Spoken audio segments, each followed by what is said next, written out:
Vamos abrir a Bíblia em Apocalipse capítulo 7. Apocalipse capítulo 7. Vamos ler os versos 1, 2 e 3, mas nós vamos meditar basicamente no verso 1. Só que vamos ler também o 2 e também o 3. Todos vocês me escutam bem? Me ouve lá atrás? Bem? Me ouve? Sim? Me ouve? Ok. Está bem. Apocalipse 7, de 1 a 3, diz assim: Depois disto, vi 4 anjos em pé, nos 4 cantos da terra, conservando seguros os 4 ventos da terra, para que nenhum vento soprasse sobre a terra, nem sobre o mar, nem sobre árvore alguma. Vi outro anjo que subia do nascente do sol, tendo o selo do Deus vivo, e clamou em grande voz aos 4 anjos, aqueles aos quais fora dado fazer dano à terra e ao mar, dizendo: Não danifiqueis nem a terra, nem o mar, nem as árvores, até selarmos na fronte os servos do nosso Deus. Até aqui. Bem, todo mundo sabe que, ou a maioria sabe pelo menos, que a Bíblia Sagrada tem 66 livros, 39 no Velho Testamento, 27 no Novo. A Bíblia é organizada em capítulos e versículos. Capítulo é o número maior, versículo é o número menor. A Bíblia tem 1189 capítulos, 31.102 versículos. Ela foi escrita por aproximadamente 40 pessoas, e todo o processo para escrever a Bíblia durou aproximadamente 1.600 anos. A Bíblia Sagrada foi escrita originalmente em 3 idiomas, na língua hebraica, na língua aramaica e na língua grega. A Bíblia Sagrada é considerada a palavra de Deus. Nós cremos que é a palavra de Deus. Nós cremos que as pessoas que escreveram esse livro foram inspiradas por Deus, dirigidas por Deus, e portanto você tem nas suas mãos não um livro qualquer, mas você tem nas mãos o livro dos livros, a palavra do Deus Todo-Poderoso. É uma carta que Deus deixou para cada um de nós. Mas esse livro também pode ser subdividido em 5 partes menores. E as 5 partes, é um resumo que eu estou fazendo, as 5 partes são história, poesia, profecia, evangelho e cartas. Existem livros na Bíblia que são históricos, existem livros que são poéticos, existem livros que são proféticos, existem livros que são evangelhos, e existem livros que foram preparados e escritos no formato de cartas ou de epístolas. Estas são as 5 subdivisões da Bíblia, porque as 2 maiores são o Velho e Novo Testamento, as 2 maiores, e as 5 subdivisões seriam essas: história, poesia, profecia, evangelho e cartas. E dessas 5, a parte da profecia é a parte mais difícil de entender, porque a parte da profecia, sobretudo o Apocalipse e Daniel, essas partes proféticas foram escritas numa linguagem simbólica, numa linguagem figurativa. Então, às vezes você lê uma palavra e significa outra, por isso é mais difícil de entender.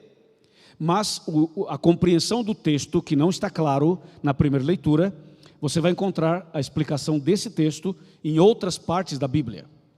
É por isso que a Bíblia deve ser estudada e não somente lida. A gente lê a Bíblia, claro, de ponta a ponta, mas você deve estudar a Bíblia. É no estudo bíblico que você começa a entender os pontos chaves da palavra de Deus e as doutrinas da palavra de Deus. O capítulo que eu li essa noite com vocês é um capítulo 7 do Apocalipse, portanto é um capítulo que está carregado de linguagem figurativa. O texto que eu acabei de ler, ele tem que ser entendido de acordo com a Bíblia, mas lembre-se que tudo que eu li, quase tudo, é simbólico, tem uma linguagem figurativa. Por exemplo, o texto, o verso 1, que a gente leu, vou ler outra vez. Fala assim: depois disto, eu vi quantos anjos? Todo mundo comigo, quantos anjos? 4. Ok, 4 anjos. Eles estavam sentados, deitados, de cócoras, ou estavam em pé? Em pé, ok, paremos aí. Será que faz diferença o anjo estar em pé, ou estar sentado, ou estar deitado, ou estar em outra posição? Ou isso não é relevante? E se não é relevante, por que o Apocalipse faz questão de dizer que os anjos estavam em pé? Poderia dizer assim: depois disso vi 4 anjos dos 4 cantos da terra, só isso. Mas o Apocalipse usa essa expressão e diz assim: eu vi 4 anjos em pé. Em pé. Se o Apocalipse diz que os anjos estavam em pé, é porque isso tem um significado, é porque isso é importante. Senhores, o fato dos anjos estarem em pé aqui, significa urgência, significa solenidade, significa que algo extraordinário está acontecendo. Significa que o capítulo 7 trata de um tema que é um tema extremamente relevante para a humanidade. Por isso os anjos aparecem em pé. Só para ilustrar isso, quando você vê um coral cantando, e nós temos excelentes corais na igreja, e outros corais por aí também você encontra, mas quando você vê um coral cantar aqui na igreja ou num outro ambiente qualquer, e o coral canta, assim, canta bem, mas canta normal, é uma apresentação normal, uma apresentação ordinária. As pessoas até aplaudem, mas aplaudem sentadas, porque foi uma apresentação normal, ordinária. Agora, quando o coral vai cantar e apresenta uma mensagem de uma forma extraordinária, quando o coral canta um aleluia de Handel, um Jesus alegria dos homens, e o coral se supera, e você sente que os coristas estão dando o máximo, e você percebe que ali tem algo diferente, que o Espírito Santo está sobre esse coral, e que as pessoas começam a se arrepiar, elas sentem que a música veio do céu para elas, e aquilo mexe com as pessoas, e quando termina de cantar, as pessoas aplaudem, mas não sentadas. Como é que elas aplaudem?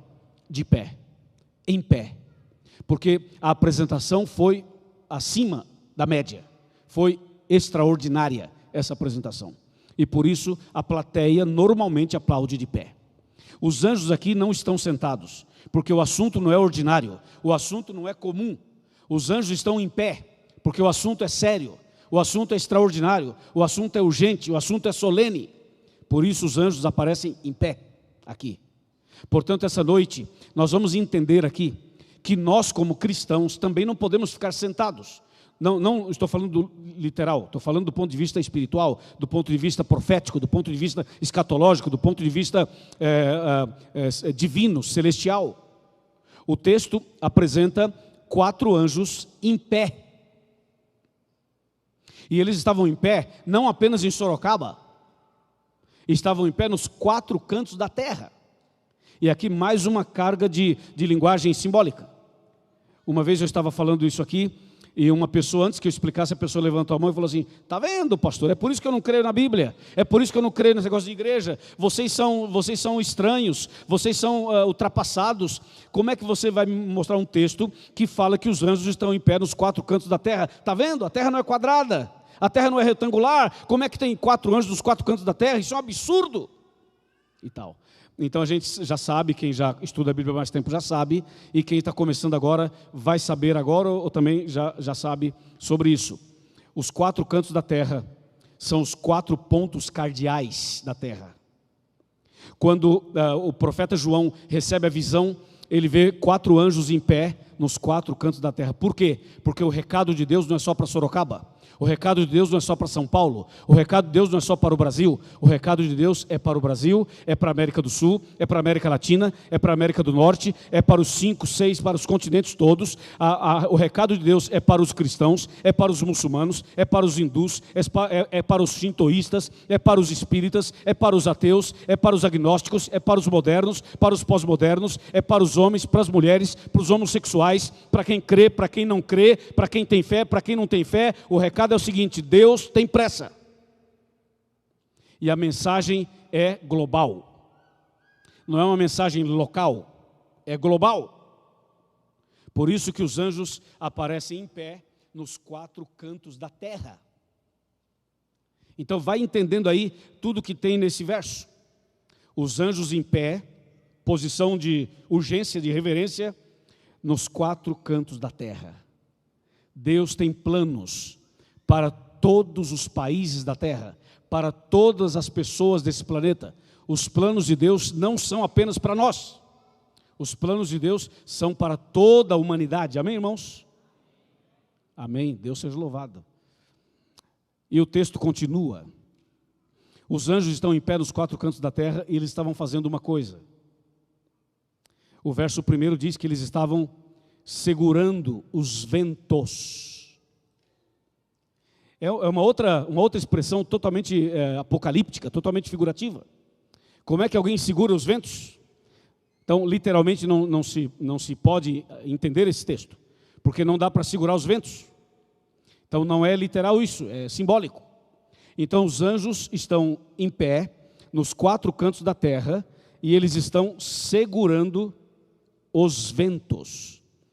Quando a gente vai para Jeremias, por exemplo, 51, de 1 a 5, o profeta escreve, diz, inspirado por Deus, que os ventos representam destruições, conflitos, batalhas, guerras, situações que envolvem algum tipo de conflito.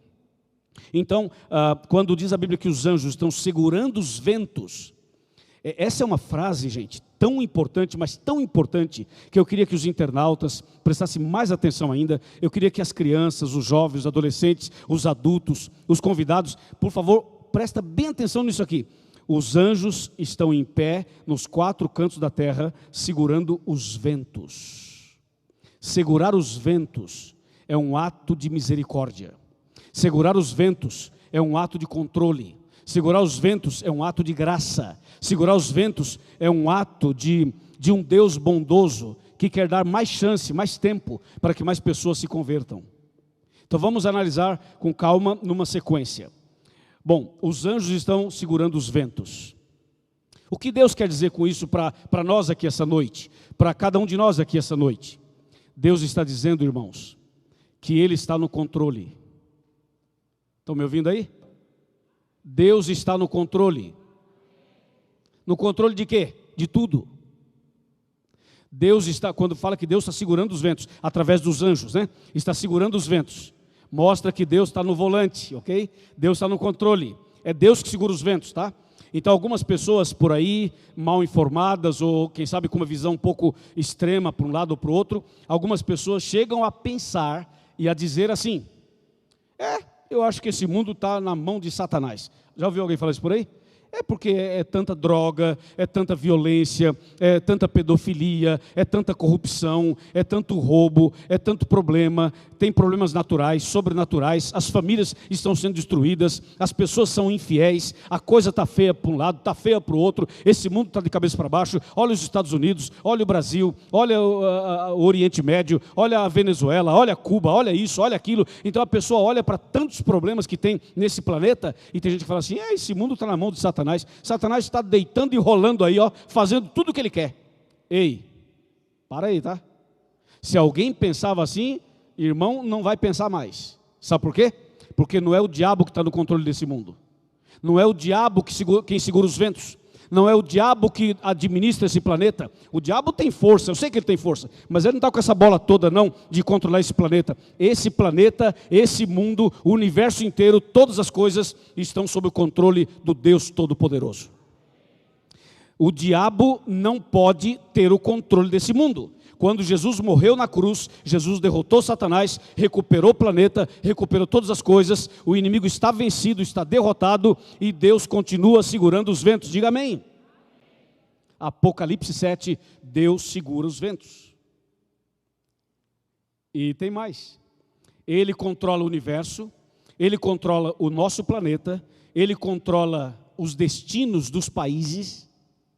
Deus está no controle de tudo. Vocês sabiam que tem anjos no Senado, no Congresso? Sabia que Deus coloca anjos nesses lugares públicos de decisões que afeta todo um país, ou toda uma região, ou todo um planeta? Sabia que Deus coloca lá dentro os seus anjos segurando os ventos lá dentro? Deus coloca os seus anjos ali segurando os ventos. Então Deus está no controle. Às vezes você escuta: um escândalo, aconteceu um escândalo não sei aonde, aconteceu um problema na minha igreja, aconteceu uma tragédia na minha família, aconteceu não sei o que com não sei quem, aconteceu não sei o que nos Estados Unidos e tal. Então você ouve essas coisas e às vezes você pensa assim: o que está acontecendo, gente? O que está acontecendo? Não se desesperem, Deus está segurando os ventos. Não esqueçam disso. Quando as coisas vão bem, Deus está segurando os ventos. Quando as coisas vão mal, Deus está segurando os ventos. Tudo que está acontecendo hoje no nosso país e no nosso planeta, tudo que está acontecendo, está dentro de um quadro profético. Está dentro do quadro profético do grande conflito. Não há nada que aconteça fora disso. Não há nada que aconteça sem que Deus esteja no controle. Por isso, devemos confiar nesse Deus e saber que Ele está segurando os ventos. Uma vez, estava tendo um voo, né, um avião, aí fazendo uma viagem, um voo, e o avião entrou numa zona de turbulência, era uma tempestade, a coisa estava bem difícil, o avião balançava bastante, e as pessoas entraram em pânico, porque o avião fazia movimentos bruscos, e então muitas pessoas começaram a orar, outras a rezar, outras a se benzer, cada um do seu jeito, né? Cada um da sua fé. E tal, alguns gritavam, as máscaras caíram e tal, e as pessoas pensavam, vamos morrer, porque do jeito que está muito difícil. Aí havia um garoto de mais ou menos uns 10 anos, sentado assim mais ou menos na frente, e ele estava brincando com o seu aparelhinho, estava brincando ali, alguma coisa no celular, e ele estava tranquilo, não gritava, não chorava, nada, estava brincando. E alguém viu o garoto tranquilo, chegou lá e falou assim, ei garoto, você é louco? O garoto falou, por quê? Você não está vendo que o avião está quase caindo e você está tranquilo assim? Por que você está tranquilo? Por que você não está com medo? Não grita, nada? Ele falou, não, estou tranquilo. É que o piloto é meu pai.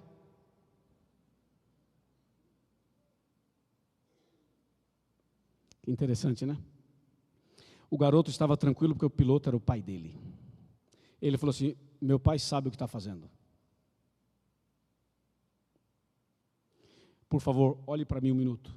Levanta a sua cabeça, olhe para mim. A vida pode estar numa turbulência, mas o piloto é o seu pai. Tranquilo. Porque a palavra diz que Deus está segurando os ventos. É Deus quem segura, é Deus quem solta. É Deus quem fala sim, é Deus quem fala não. E ninguém dá um passo sem que Deus permita. Se Deus não permitir, ninguém dá um passo. Portanto, o texto mostra um Deus que está no controle, segurando os ventos. Mas por que Deus segura os ventos? Só por segurar? Não. Por que Deus estaria segurando os ventos? Porque as pessoas são muito boas, muito cristãs, muito honestas, muito santas, muito obedientes. Aí Deus olha assim para nós e fala assim, uau, essas pessoas são muito santas, essas pessoas são muito fiéis, e eu os amo tanto que eu vou segurar os ventos, porque eles não pecam, eles não fumam, eles não bebem, eles não usam drogas, eles não mentem, eles não falam palavras feias, eles são pessoas extraordinárias, então eu vou segurar os ventos para eles. Seria por isso? Óbvio que não. O ser humano é mau, o ser humano é pecador, o ser humano é terrível, o ser humano muitas vezes quebra os mandamentos de Deus.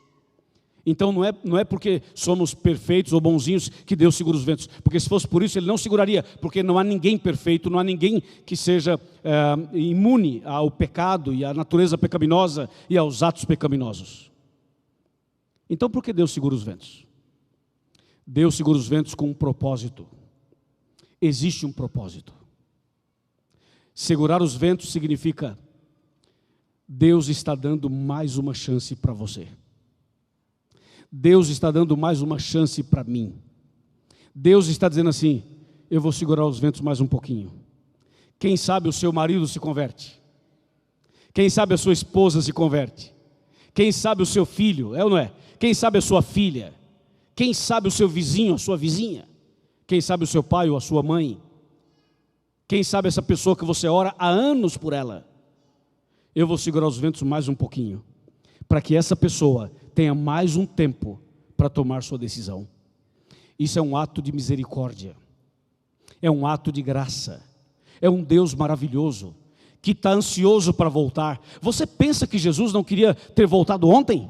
Ele queria ter voltado ontem. Pensa que Jesus não gostaria de voltar hoje? Sim, gostaria. E sabe por que Ele não veio ontem? E sabe por que não veio até agora? E sabe por que às vezes Ele demora um pouquinho mais? Não é porque Ele não queira vir, não é porque Deus esqueceu da gente, não.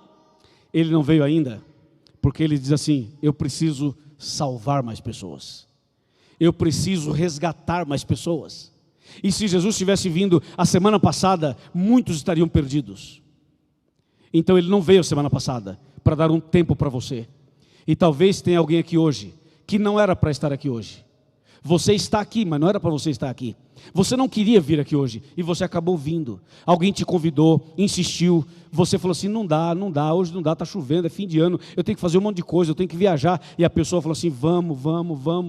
Ó, só hoje, nunca mais vou te pedir, só te peço hoje, só hoje, vamos hoje comigo. Só hoje, não precisa voltar mais, só hoje. E aí você falou: tá bom. Aí você veio. E você está aqui. Mas você não queria estar aqui. E tem gente que está sentado aqui, mas a cabeça está em outro lugar, os pensamentos estão em outros lugares. Você está aqui, mas você não queria estar aqui. E você veio sem ser da sua vontade 100%. Você veio por causa de um amigo, de uma amiga ou de uma pessoa que lhe convidou. Eu queria dizer para você, sabe o quê? Que Deus foi quem trouxe você aqui hoje. Foi Deus quem arrastou você aqui hoje. Foi Deus quem permitiu que você viesse aqui hoje. Sabe por quê? Porque essa noite Deus vai mudar a sua vida. Porque essa noite Deus vai tocar seu coração. Porque essa noite Deus vai fazer um milagre na sua vida. E você vai sair daqui hoje dizendo assim: valeu a pena ter vindo à igreja essa noite.